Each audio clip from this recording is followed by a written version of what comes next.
You may not remember entering. Most do not. There is no moment you can point to and say, "This is where the forest began." No gate, no broken branch beneath your foot, no sudden darkening of the sky. If you try to recall the last place that was not this place, your thoughts may soften around the edges, like a word spoken too many times until it becomes only a sound.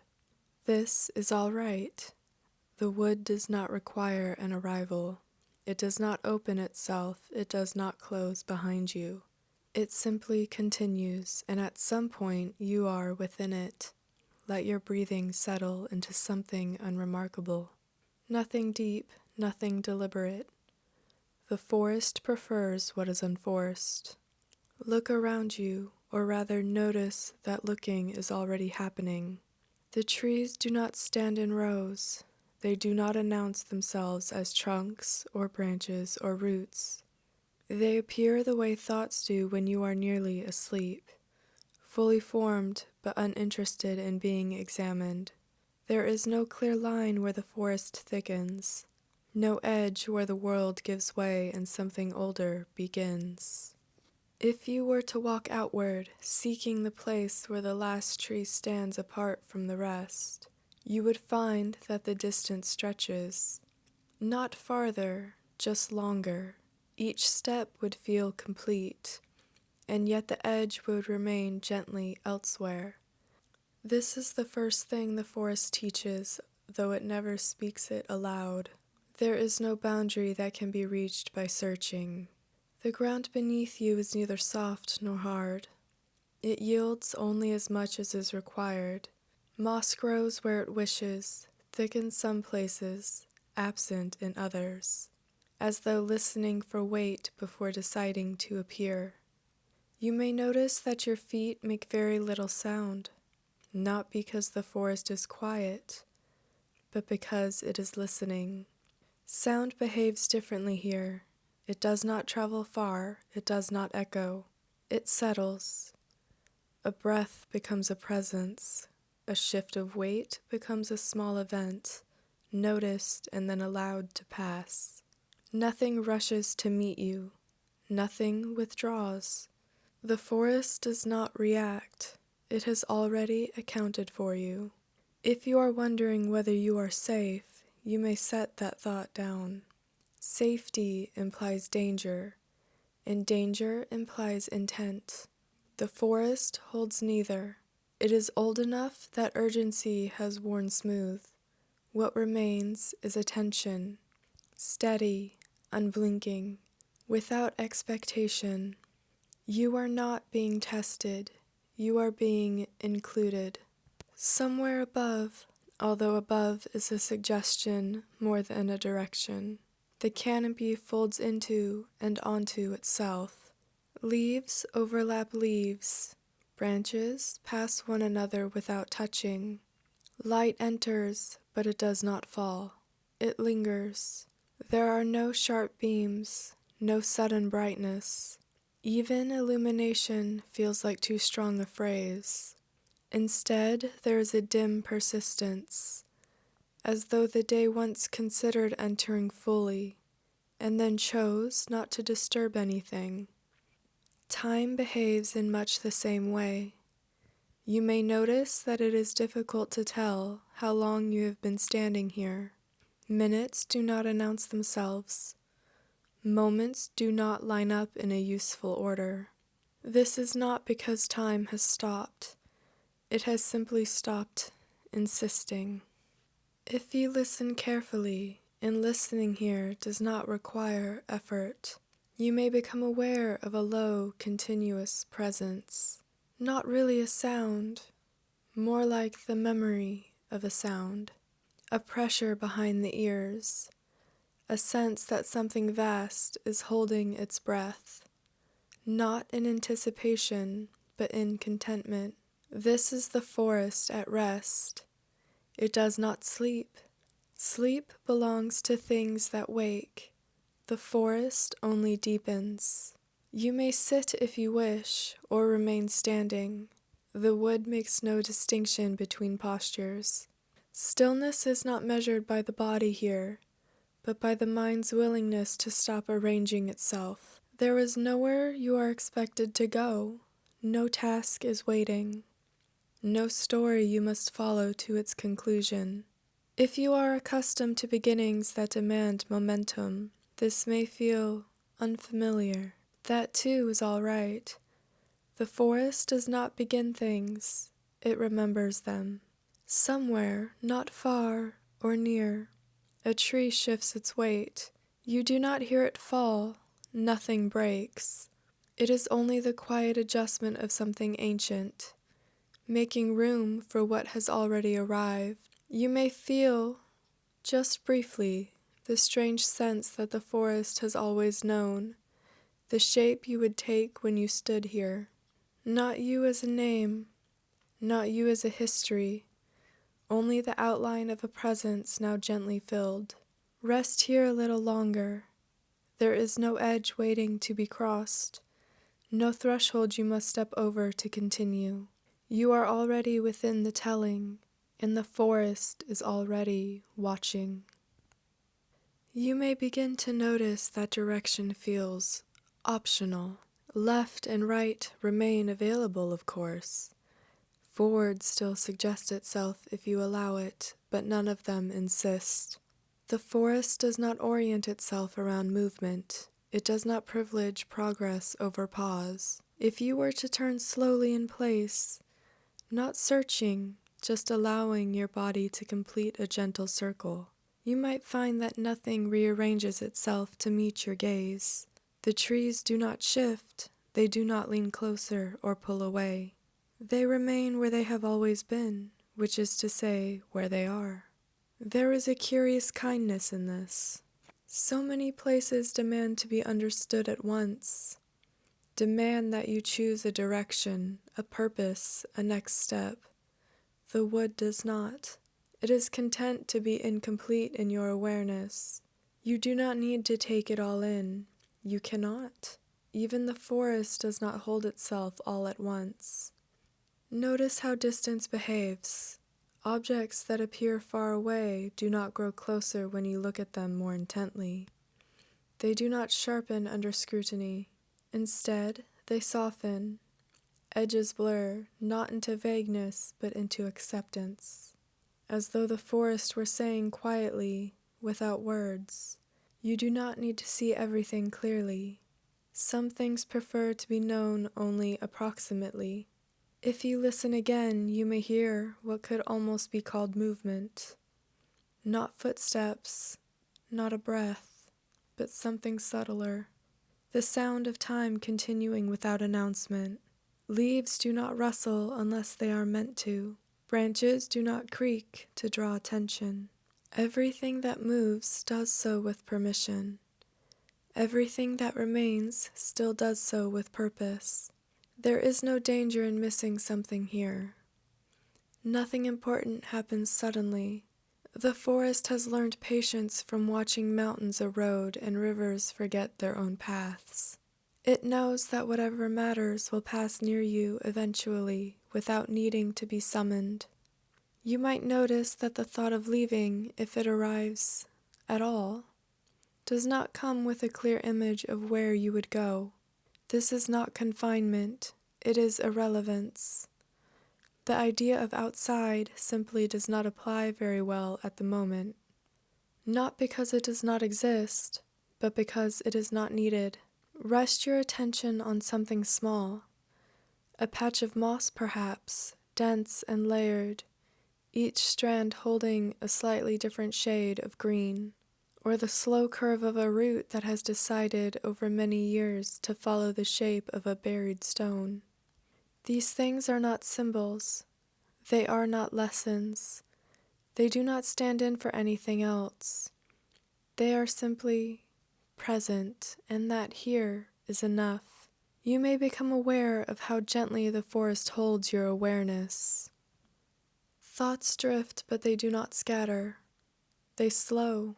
They arrange themselves less urgently, like leaves settling after a distant movement of air. If a memory arises, the forest does not comment on it. If a plan tries to form, it finds very little traction. This is not resistance. It is hospitality of a particular kind. The forest makes room by declining to be impressed. There is something deeply restful about not being evaluated. The trees do not ask who you are. They do not ask what you intend. They have watched countless forms arrive with confidence and leave quietly altered. They have learned that names are temporary and intentions even more so. What remains, what is noticed, is presence. And presence requires no explanation. You may sense, not see or hear a widening, as though the space around you were gently expanding, making more room than strictly necessary. This is not because you are crowded. It is simply how the forest breathes. In widening, it remembers itself. If you wish, you may allow your breathing to follow this rhythm. No counting, no effort. Just a subtle agreement between your body and the space it occupies. In and out. Nothing held, nothing released too quickly. The forest does not keep track of time the way you do. It does not measure moments by usefulness or by what they produce. It measures by accumulation, by layers, by the slow gathering of what has passed through. You are not an interruption, you are a layer. Somewhere beyond immediate awareness, but not far, something watches, not with eyes, not with judgment, but with memory. The forest remembers everything that has ever stood still long enough. This is not a warning.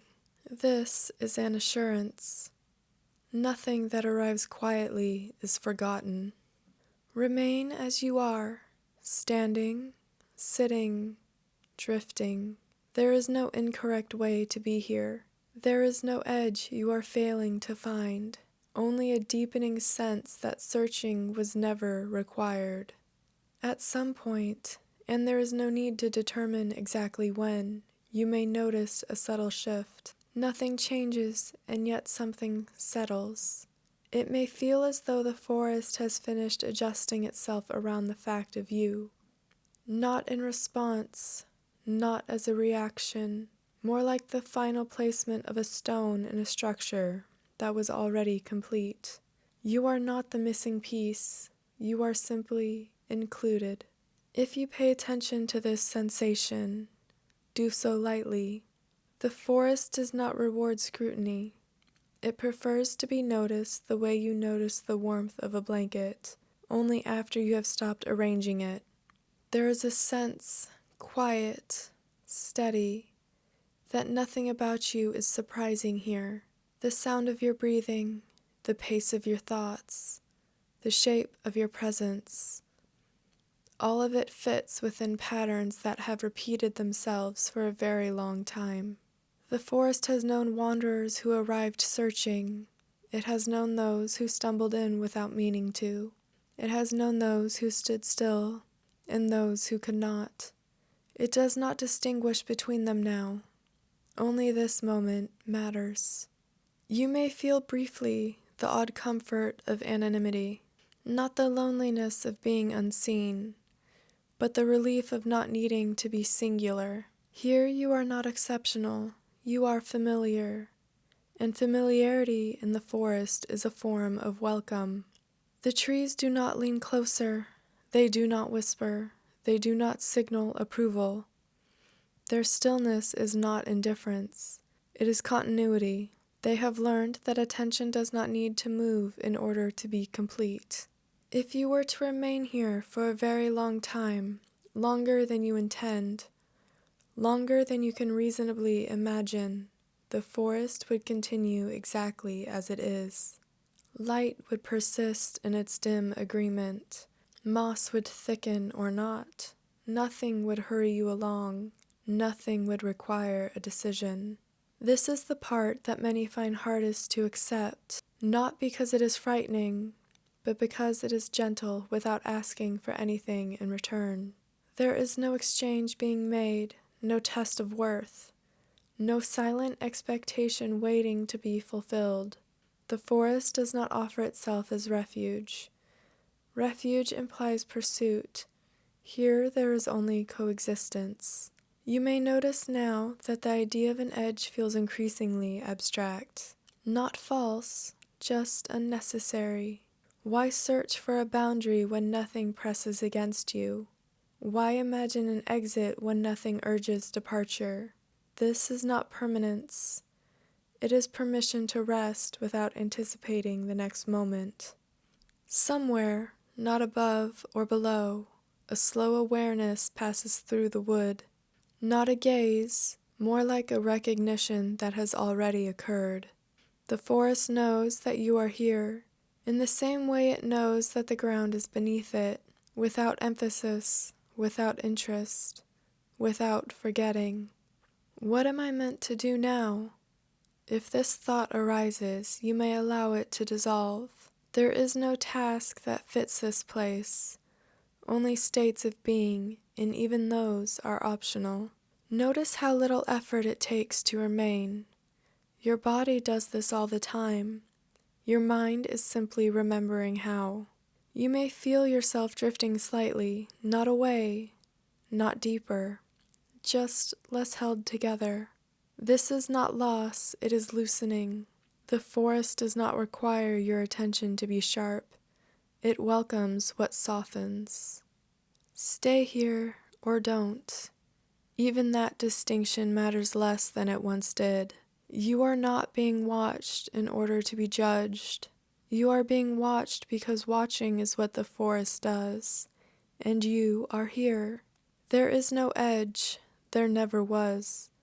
Only a place that continues until noticing it becomes unnecessary. There is nothing you must carry forward from this moment. No instruction, no image you are meant to remember precisely.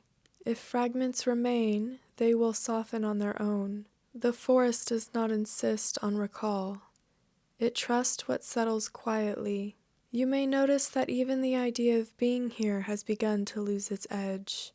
Presence does not announce itself anymore. It simply continues. This is not fading, it is completion without conclusion. If sleep arrives, it will not interrupt anything. The forest does not require witnesses at all times. It persists whether it is noticed or not.